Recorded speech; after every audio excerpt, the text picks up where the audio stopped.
নমস্কার। প্রতিদিনের মতন আজকেও চলে এসেছি আর একটা রেসিপি নিয়ে।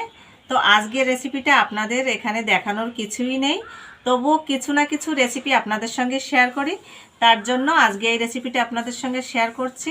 তো আজকে করব আলুর পরোটা। এখানে কয়েকটা আলু সিদ্ধ করে নিয়েছি, এখন ভালো করে এইভাবে ম্যাশ করে নেব। একদম মোলাম করে ম্যাশ করে নিয়েছি। লবণ, জিরে গুঁড়ো দিয়েছি, সামান্য ধনে গুঁড়ো, 1 চামচ চাট মশলা, গোলমরিচ গুঁড়ো, লঙ্কা গুঁড়ো, আদা আর কাঁচা লঙ্কা থেতো করে নিয়েছি, পেঁয়াজ কুচি দেব। সবকিছু দিয়ে ভালো করে মেখে নেব।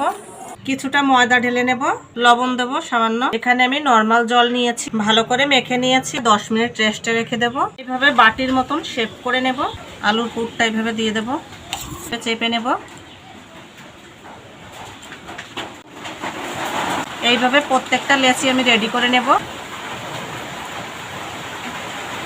একদম হালকা হাতে এইভাবে বেলে নিতে হবে, সাইড থেকে আগে বেলতে হবে। 1 চামচ ঘি দিয়েছি, সামান্য একটু সাদা তেল দেব, ভালো করে মিশিয়ে নেব। তাওয়াটা বসিয়ে দিয়েছি, উল্টে নেব একইভাবে। তো বন্ধুরা দেখুন বাইরে কতটা মেঘ করেছে, কখনো মেঘ হচ্ছে, কখনো রোদ হচ্ছে, আবার বৃষ্টিও হচ্ছে। বেশ এরকম বৃষ্টির দিনে যদি এরকম রেসিপি করা যায় বাড়িতে ভীষণই ভালো লাগে খেতে। তো আজকের রেসিপি আপনাদের কেমন লাগলো আমাকে কমেন্টের মাধ্যমে অবশ্যই জানাবেন।